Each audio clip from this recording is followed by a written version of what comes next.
नमस्कार भाइयों बहनों, बहुत बहुत स्वागत है आपका हमारे वीडियो में। और हमारे साथ जुड़ चुके हैं विजय प्रताप सिंह, जो कि जीआईसी में खेल शिक्षक के पद पर नियुक्ति है इनकी इस बहुत बहुत समय है। धन्यवाद, बहुत बहुत धन्यवाद। और धन्यवाद। आज हमारे बीच में एक बहुत अच्छा टॉपिक लेकर आए हैं विजय भैया। विजय प्रताप सिंह बहुत ही अच्छा टॉपिक लेकर आए हैं। गोंडा के जाने माने व्यक्ति, जो नगर पंचायत अध्यक्ष हैं नवाबगंज के, गोंडा के सत्येंद्र सिंह जी के बारे में आज हम लोग को बताएंगे। उनके व्यक्तित्व के बारे में, विजय प्रताप सिंह से उनका मिलना कैसे हुआ, उनका व्यक्तित्व कैसा है, उनका स्वभाव कैसा है। तो चलिए हम लोग शुरू करते हैं। तो विजय प्रताप सिंह, पहले तो आपका बहुत बहुत स्वागत है हमारे वीडियो में। धन्यवाद, बहुत बहुत धन्यवाद आपका। और आप जो बताने वाले आज सत्येंद्र सिंह जी के बारे में जो आप बताने वाले हैं, तो आप सबसे पहले उनके आप ये बताइए कि आपका उनसे मिलना कैसे हुआ, आप कैसे उनकी मुलाकात हुई, कैसे आप उनसे जुड़े। बहुत बहुत धन्यवाद सबसे पहले आप लोगों का। सबसे पहले मैं परम आदरणीय, हम परम पूज्य हमारे गुरु हैं, हमको पढ़ाए लिखाए हैं, तो इनसे मुलाकात हमारी 2009 में जब मैं बीपीई करने गया था नंदी नगर में। उस टाइम सबसे पहले अगर किसी से मुलाकात हमारी हुई किसी गुरु के रूप में नंदी नगर में, तो सबसे पहले सत्येंद्र सर से मुलाकात हुई। वहीं से मैं इनको जानता हूँ और इनकी कार्यशैली से प्रभावित हूँ उसी समय से। अच्छा, मतलब नंदी नगर में वो टीचर भी रह चुके हैं? जी बिल्कुल, शिक्षक रह चुके हैं। उसके बाद उन्होंने अपना करियर राजनीति के क्षेत्र में चुना और राजनीति में आज वो सफल है। अच्छा, आप उनकी कार्यशैली के बारे में कुछ बता सकते हैं कि उनकी कार्यशैली, कार्य करने का तरीका कैसे है? आप शायद इसी से प्रभावित हैं। हाँ, उनका कार्यशैली बहुत ही अच्छा है और मतलब जब भी वो बातचीत करते हैं तो आपको एक अलग तरीके का तेज़ दिखेगा उनके चेहरे पर। और जब भी बात करते हैं सकारात्मक बातें करते हैं, ईमानदारी की बातें करते हैं, समर्पण की बातें करते हैं और दूसरों को मोटिवेट करते हैं। और जितना भी कार्य उन्होंने अभी तक नगर पंचायत नवाबगंज में किया हुआ है वो बहुत ही शानदार रहा है। और बहुत अच्छे खिलाड़ी भी हैं, वो बहुत अच्छे खिलाड़ी थे। चाहे बैडमिंटन हो, चाहे वॉलीबॉल हो, चाहे क्रिकेट हो, कोई भी खेल हो, वो बहुत ही जोश से और बहुत ही अच्छे तरीके से और स्किल उनके अंदर भरी पड़ी हुई है। तो ऐसे खेलते थे। और योग उनके जीवन का जो है एक मुख्य हिस्सा है, योग। जितना कि मैं जानता हूँ कि हम किसी भी व्यक्ति से तभी प्रभावित होते हैं जब हम उनसे कुछ सीखते हैं, हम उनसे तभी प्रभावित होते हैं। तो क्या आप बता सकते हैं कि आपने सत्येंद्र सिंह जी से क्या सीखा? हम तो हमेशा उनसे कुछ ना कुछ सीखते रहते हैं, क्योंकि वो ऐसे व्यक्ति हैं कि जब भी आप उनके साथ मिलेंगे तो कुछ ना कुछ सीखेंगे।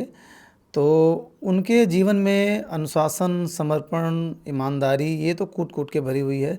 समर्पण इसलिए है क्योंकि वो ब्रिजभूषण शरण सिंह जी जो हमारे गोंडा की शान हैं और उन्हीं के दम पर गोंडा का नाम है। तो उनके सबसे पहली चीज़ तो बहुत करीबी हैं और दूसरी चीज़ बहुत ही ज़्यादा भरोसा रखते हैं नेताजी। तो भाई, एक नेता किसी के ऊपर अगर इतना भरोसा रखता है तो निश्चित रूप से वो व्यक्ति कैसा रहा होगा, तो इससे आप समझ सकते हैं। तो उन्होंने समर्पित रहते हैं एक दूसरे के प्रति, अपने कार्य के प्रति समर्पित रहते हैं। अनुशासन उनके जीवन में बहुत ज़्यादा है। जैसे 4 बजे सुबह उठना है तो उठना है, 8 बजे काम है तो करना है तो करना है। कभी भी उन्होंने अपने कार्य को, अपने जीवन में हमेशा अपने कार्य को आगे रखा, अपनी कार्यशैली को आगे रखा। इसीलिए मैं उनसे इतना ज़्यादा प्रभावित हुआ। और जब हमको पढ़ाते थे तो हम लोग उस टाइम भी बहुत सीखते थे। पर्सनालिटी हाइट में थोड़ा ज़रूर छोटे थे, लेकिन गेम सारे इतना ज़्यादा अच्छा खेलते थे कि हम लोग जो है बहुत प्रभावित रहते थे। अच्छा, आप जैसे कि सबको पता ही है कि विजय प्रताप सिंह के कवि भी हैं, मीठी मीठी कविताएं भी गाते हैं। तो क्या आप सत्येंद्र सिंह जी के बारे में कुछ कविता के माध्यम से उनको कुछ कहना चाहेंगे? देखो, जीवन में उन्होंने एक चीज़ हमको सिखाई हमेशा कि कभी भी जीवन में किसी का एहसान मत भूलना। जो भी व्यक्ति आपके लिए कभी भी कुछ भी करता है तो उसका एहसान जीवन भर याद रखना, और तभी आप आगे बढ़ सकते हो। आजकल क्या है कि लोग एहसान तुरंत भूल जाते हैं। तो उन्होंने ये सबसे बड़ा पाठ हमें पढ़ाया जो हमें हमेशा प्रभावित करता है। तो उनके जीवन में तो बड़ा संघर्ष रहा है। मैंने उनका जीवन देखा है। सब कुछ यहाँ बता पाना, वीडियो बहुत लंबी हो जाएगी, बता पाना संभव नहीं है। लेकिन कविता के माध्यम से मैं उनको जो है कुछ शब्द कहना चाहता हूँ, जो अगर सर सुनेंगे तो उनको ज़रूर अच्छा लगेगा। कि पत्थर की चमक है न नगीने की चमक है, पत्थर की चमक है न नगीने की चमक है, चेहरे पे सीना तान के जीने की चमक है, चेहरे पे सीना तान के जीने की चमक है। पुरखों से विरासत में हमें कुछ न मिला था, पुरखों से विरासत में हमें कुछ न मिला था। जो दिख रही है खून पसीने की चमक है, जो दिख रही है खून पसीने की चमक है।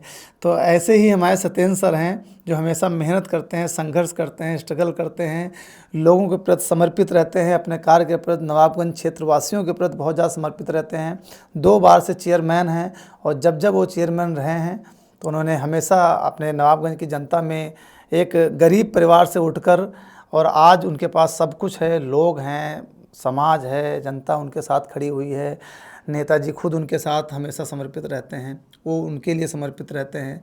तो मुझे लगता है कि अगर ये कद उन्होंने बनाया है कहीं पर तो वो आसान नहीं है। बिना संघर्ष के, बिना ईमानदारी के, बिना समर्पण के ये चीज़ संभव नहीं है।